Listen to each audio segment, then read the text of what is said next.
जल्दी चलता हूँ यार, देर हो रही है पहले ही। दुकानें न बंद हो जाए कहीं। अरे भाई खैरियत है, कोई इमरजेंसी हुई है क्या? अरे भाई इमरजेंसी लगने वाली है, तुम खबरें नहीं देखते हो क्या? वो इमरजेंसी ना, लेकिन तुम क्यों भाग रहे हो? तुम्हें क्या मसला है? अबे भाई तुम्हें नहीं पता जब इमरजेंसी लगती है तो हालात कितने ख़राब हो जाते हैं। मुझे राशन लेना है यार, दुकानों पे रश बढ़ जाएगा, सड़कें सुनसान हो जाएंगी, दफातर बंद हो जाएंगे और तो और घरों से भी निकलने नहीं दिया जाएगा। तुम क्यों बैठे हुए इतने मिन्नाज से यार, चलो ऐसे। ओ भाई रुको ज़रा, सब्र करो। वैसे आपके मुताबिक जब मुल्क में इमरजेंसी लग जाए तो क्या होता है? तो आर्मी आ जाती है जी। आइन मुअत्तल हो जाएगा इमरजेंसी के वास्ते। मुझे नहीं पता बिल्कुल। मुल्क के लिए खतरा, वो एक तरीके से बुराई है। हालिया दिनों में जब से इमरान खान साबिक़ वज़ीर आज़म की गिरफ्तारी का वाक़या पेश आया और उसके बाद से जो हंगामे फूट पड़े, तो हुकूमत वक्त मतलब PDM की कोएलिशन गवर्नमेंट ने ये ऐलान किया कि अब इमरजेंसी का निफाज होगा। उस वक्त के बाद से मुझ जैसे कई पाकिस्तानी ये बात सोच रहे हैं कि ये इमरजेंसी का निफाज होता है क्या है और इमरजेंसी लगने के बाद क्या होता है। आईन पाकिस्तान मतलब कॉन्स्टिट्यूशन ऑफ पाकिस्तान, जो कि हर शहरी को पता होना चाहिए, वो जहाँ हमें हमारे हुकूक बताता है, वहाँ साथ में ये भी बताता है कि मुल्की उमूर कैसे संभाले जाए। उन उमूर में ये अमर भी शामिल है कि खुदा न खास्ता अगर मुल्क में इमरजेंसी की सूरत हाल पैदा हो जाए तो क्या करना चाहिए और क्या किया जा सकता है। और इसी तरह आर्टिकल 232 से लेकर आर्टिकल 237 तक ये आइन बताता है कि मुल्क में अगर कोई हंगामी या संगीनी की सूरत हाल पैदा हो जाए, जहां अमन व अमान ख़राब हो जाए, चाहे वो बैरूनी तौर पर हो चाहे वो अंदरूनी फसाद हो, तो उससे कैसे निमटना चाहिए। ऐसी सूरत हाल में सदर पाकिस्तान जब इंतहाई मुतमईन हो जाए कि किसी जगह पर अमन व अमान की सूरत हाल निहायत ख़राब हो गई है, तो वो इमरजेंसी नाफिज कर सकते हैं। अच्छा, मतलब सदर पाकिस्तान इतना ताकतवर होता है कि वो जब चाहे इमरजेंसी लगा सकता है। और ये बताओ कि अगर इमरजेंसी लग जाती है तो हम जैसे आम शख्स पे क्या फ़र्क पड़ता है? अरे भाई मैंने बताया तो सही कि इमरजेंसी सदर पाकिस्तान जब चाहे नहीं लगा सकता। इमरजेंसी लगाने के कुछ प्रोटोकॉल्स फॉलो करने होंगे जो कि 18वीं तरमीम के बाद अमल में आए हैं।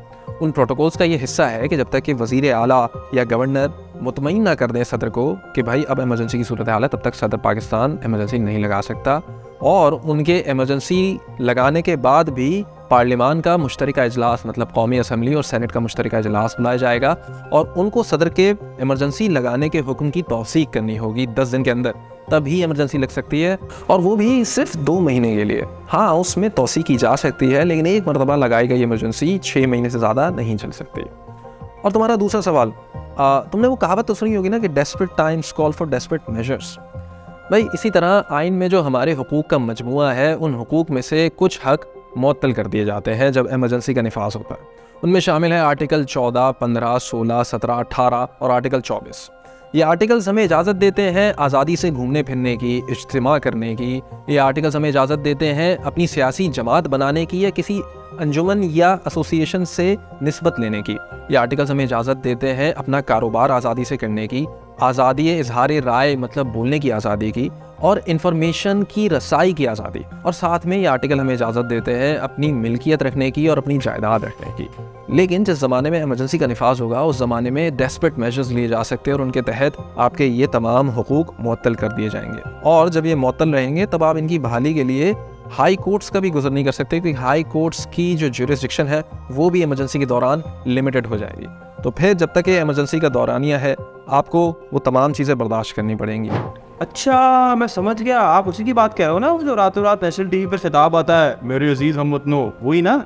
अरे भाई खुदा को मानो यार, वो तो मार्शल लॉ या ब्यूरोक्रेटिक या मिलिट्री कू कहलाता है और उसकी आइन में कोई गुंजाइश नहीं है, बल्कि वो तो आइन को मुअत्तल कर देने के मुतरादिफ है। लेकिन इमरजेंसी एक ऐसी सूरत हाल है जिसकी आइन खुद इजाज़त देता है, आइन उसको पसंद नहीं करता, लेकिन जब हालात इतने ख़राब हो जाएं तो फिर मुशावरत के बाद इमरजेंसी नाफिज की जा सकती है। और वैसे भी इस मरतबा ISPR इंतहाई वाज़े तौर पर कह चुका है कि मार्शल लॉ खारिज इम्कान है, ऐसा कोई इम्कान नहीं है, ये बिल्कुल नहीं लगेगा। इसे एक मिसाल समझते हैं। फ़र्ज़ करें कि एक घर में आग लग गई है और घर के बड़े उस आग को बुझाने की कोशिश करते हैं, लेकिन वो आग इतनी ज़्यादा बढ़ गई है कि उनको बैरूनी मुआवनत की ज़रूरत है। तो फिर वो फायर फाइटर्स को बुलाते हैं और फायर फाइटर्स आग बुझाते हैं, और जब घर वाले मुतमईन हो जाते हैं तो वो फायर फाइटर्स को रुखसत कर देते हैं। ये होती है इमरजेंसी।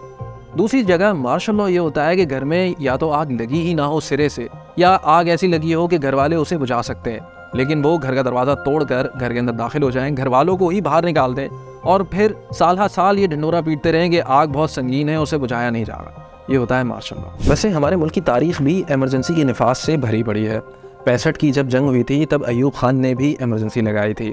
उसके बाद 71 में जब सकूत ढाका का वक्त था, उस ज़माने में भी पाकिस्तान में इमरजेंसी नाफिज थी और एक लंबे अरसे तक वो इमरजेंसी चली थी। उसके बाद 2007 में मुशर्रफ ने नवंबर में भी इमरजेंसी नाफिज की थी, जो करीब 1 महीना चली थी।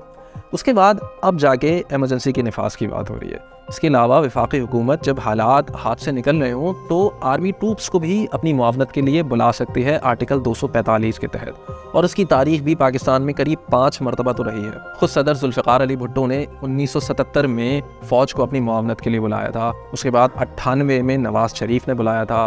उसके बाद 2013 में भी नवाज़ शरीफ ने बुलाया था आर्मी को अपनी मुआवनत के लिए। उसके बाद 2017 में साबिक़ वज़ीर आज़म खाकान अब्बासी ने भी फ़ौज को बुलाया था, और फिर 2021 में ख़ुद इमरान खान जो कि साबिक़ वज़ीर आज़म है, उन्होंने भी फ़ौज को तलब किया था। और अब की मरतबा आर्टिकल 245 के तहत फ़ौज की तलबी हुई है इमरान खान की गिरफ्तारी के बाद।